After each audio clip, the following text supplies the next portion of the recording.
अस्सलाम वालेकुम क्लास। आज हम स्टार्ट करेंगे अपना lecture that is germination of Batrachospermum. Germination of Batrachospermum starts after the fertilisation. और फर्टिलाइजेशन कहाँ से स्टार्ट होती है? अगर आपको याद हो कि फीमेल रिप्रोडक्टिव पार्ट होता है कार्पोगोनियम और मेल रिप्रोडक्टिव पार्ट होता है स्पर्मेशियम।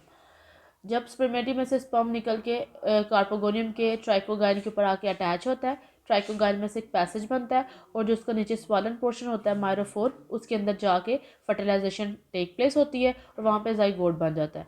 जर्मिनेशन जब स्टार्ट होती है तो उस जाइगोट के अंदर सबसे पहले डिवीजन होती है जिसको हम क्या कहते हैं? फर्स्ट डिवीजन जो होती है वो रिडक्शन डिवीजन होती है, मियोसिस होती है। जो जाइगोट का न्यूक्लियस है वो डिवाइड करके 4 न्यूक्लियाई में चेंज हो जाता है। ठीक है, यहाँ जर्मिनेशन स्टार्ट होती है। उसके आगे उसकी डिफरेंट स्टेजेस आती हैं जिसमें cystocarp formation, carpospore formation, Chantransia stage formation और मोनोस्पोर फॉर्मेशन आता है। जब हमने एक बात की है कि सबसे पहले रिडक्शन डिवीजन होकर 4 न्यूक्लियाई में चेंज हो जाता है। ठीक है, उसके बाद स्टार्ट हो जाती है सिस्टोकार्प फॉर्मेशन। सिस्टोकार्प फॉर्मेशन कैसे स्टार्ट होती है कि इसके अंदर जो वेरी फर्स्ट जो है वो एक आउटग्रोथ बनती है, उसे हम प्रोटोट्यूबरेंस कहते हैं। तो पोटो जो एक न्यूक्लियाई है, 4 न्यूक्लियाई जो बनते हैं आफ्टर रिडक्शन डिवीजन, उसमें से एक न्यूक्लियाई इस प्रोटोट्यूबरेंस के अंदर मूव कर जाता है। ठीक है, इस प्रोटोट्यूबरेंस के अंदर जब न्यूक्लियर मूव कर जाता है तो सेप्टा की मदद से ये प्रोटोट्यूबरेंस अलहदा हो जाता है।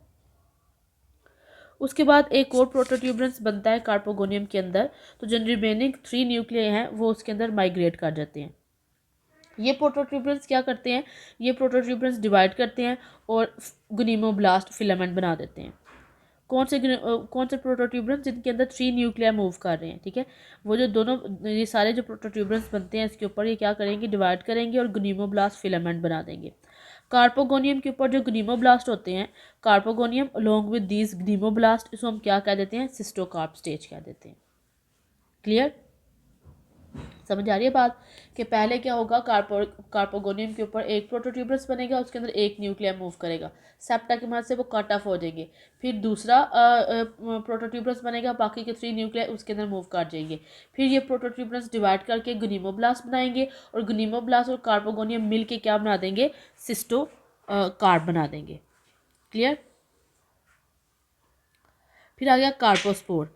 जो टर्मिनल सेल होता है ग्नीमोब्लास्ट फिलामेंट का, वो नॉन मोटाइल होता है। ठीक है, जो क्या होता है, जो टर्मिनल पोर्शन है ग्नीमोब्लास्ट का, वो क्या प्रोड्यूस करेगा? Non motile carpospore. और ये नॉन मोटाइल कार्पोस्पोर होता क्या है? ये नेकिड मैस ऑफ प्रोटोप्लास्ट होता है। मतलब इसके ऊपर कोई कवरिंग नहीं होती, बल्कि ये क्या होता है? नेकिड मैस ऑफ प्रोटोप्लास्ट होता है। क्लियर?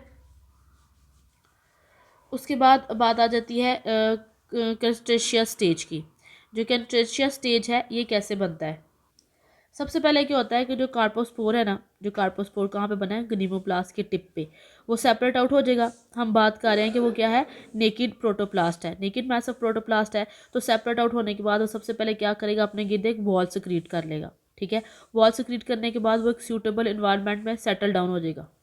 क्लियर होगी बात? वो क्या करेगा? सूटेबल इन्वायरमेंट में सेटल डाउन हो जाएगा। सेटल डाउन होने के बाद with the passage of time अब क्या करेगा?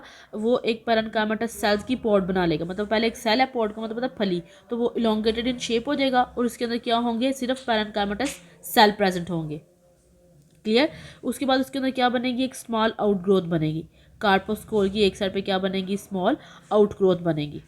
ठीक है, और ये आउटग्रोथ क्या हो जाएगी? एक सेप्टा की मदद से कट हो जाएगी। क्लियर होगी बात? सेप्टा की मदद से कट होने के बाद ये बहुत दफ़ा क्या करेगी? ठीक है, सबसे पहले हमने क्रस्टेशियन स्टेज में क्या पढ़ा है कि कार्पोस्पोर जो है वो सेपरेट हो जाते हैं फिलामेंट से, अपने गिर्द एक फॉल क्रिएट कर लेते हैं। फिर एक सूटेबल एनवायरनमेंट में वो सेटल डाउन हो जाते हैं और उसके बाद डिवाइड करके पैरेन्काइमेटस सेल बना लेते हैं। उसके बाद क्या होता है कि कार्पोस्पोर की एक साइड पे एक आउटग्रोथ बनती है और सेप्टा की मदद से वो अलहदा हो जाती है। ठीक है, फिर ये जो सेप्टा की मदद से अलहदा होने वाली जो आउटग्रोथ है वो मैनी टाइम डिवाइड करेगी और प्रोस्टेट फिलामेंट बना देगी। अगर आपको याद हो तो हम 2 फिलामेंट पढ़ते हैं, एक प्रोस्टेट फिलामेंट और एक इरेक्ट फिलामेंट। तो ये जो ये डिवाइड करके क्या बना देगी? Prostate filament. अब ये जो अब हमारे पास स्टेज आएगी, इसकी रिजेंबलेंस होती है एक एल्गल स्टेज से। ये रिजेंबल करता है एक एल्गल स्टेज से। और वह एल्गल स्टेज कौन सी होती है? कंट्रेंशिया, जिसके नाम पे हम इसको क्या कहते हैं? कंट्रेंशिया स्टेज रख देते हैं। क्लियर होगी बात? सबसे पहले हमने क्या बात पढ़ी है? क्लियर?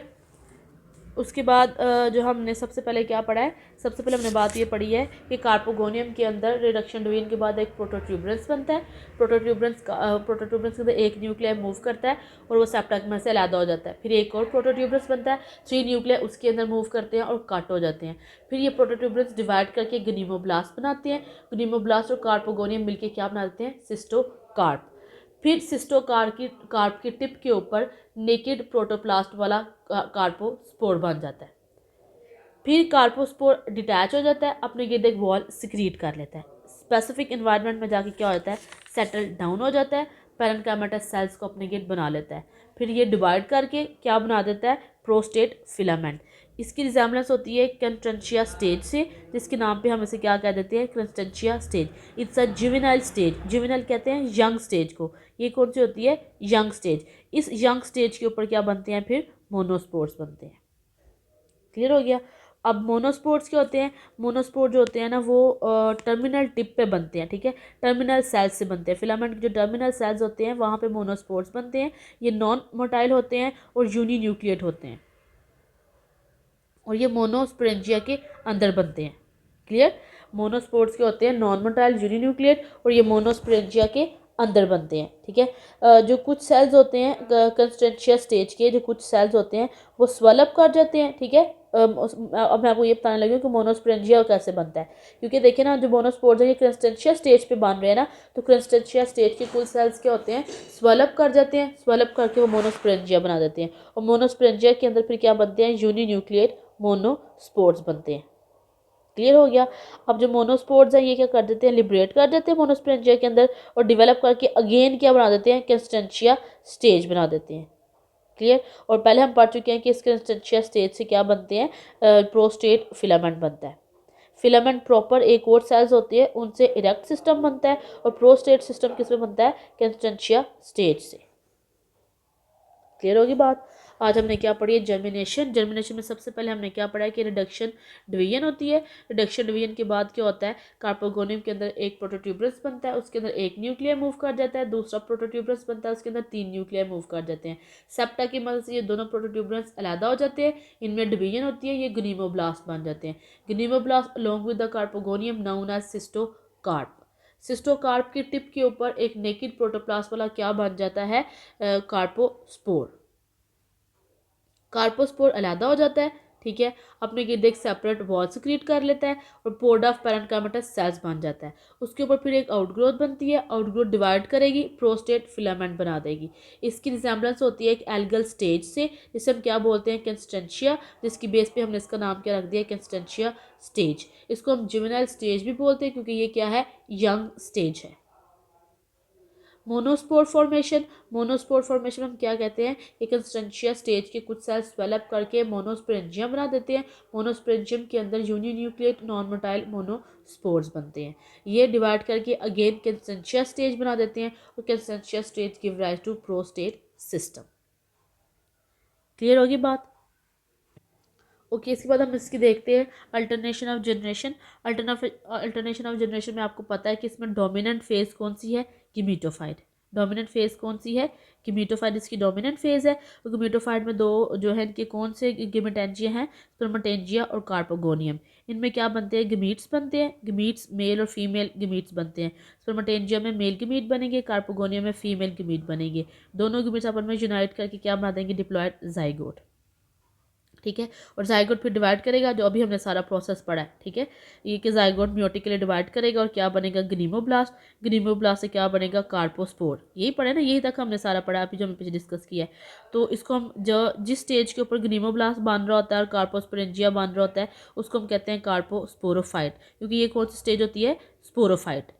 पहले वाली कौन सी थी, गिमीटोफाइट, जिसके अंदर स्पर्मेटेंजिया और कार्पोगोनियम बन रहे थे, वो गिमीटोफाइट थी। जिसके ऊपर गनीमोब्लास्ट और कार्पोस्पोर्स बन रहे हैं वो क्या है, कार्पोस्पोरोफाइट। ये दोनों जनरेशन क्या करती हैं, आपस में अल्टरनेट करती हैं। कार्पोस्पोर जर्मिनेट करके क्या बनाते हैं, कंस्टेंशिया स्टेज, और कंस्टेंशिया स्टेज से फिर क्या बन जाता है, पूरा का पूरा प्लांट। इस तरह दोनों जो स्पोरोफाइट और गिमीटोफाइट आपस में क्या करते हैं, अल्टरनेट करते हैं। क्लियर हो गया। नेक्स्ट इंशाल्लाह हम पढ़ेंगे पोलिसिफॉन। Thank you.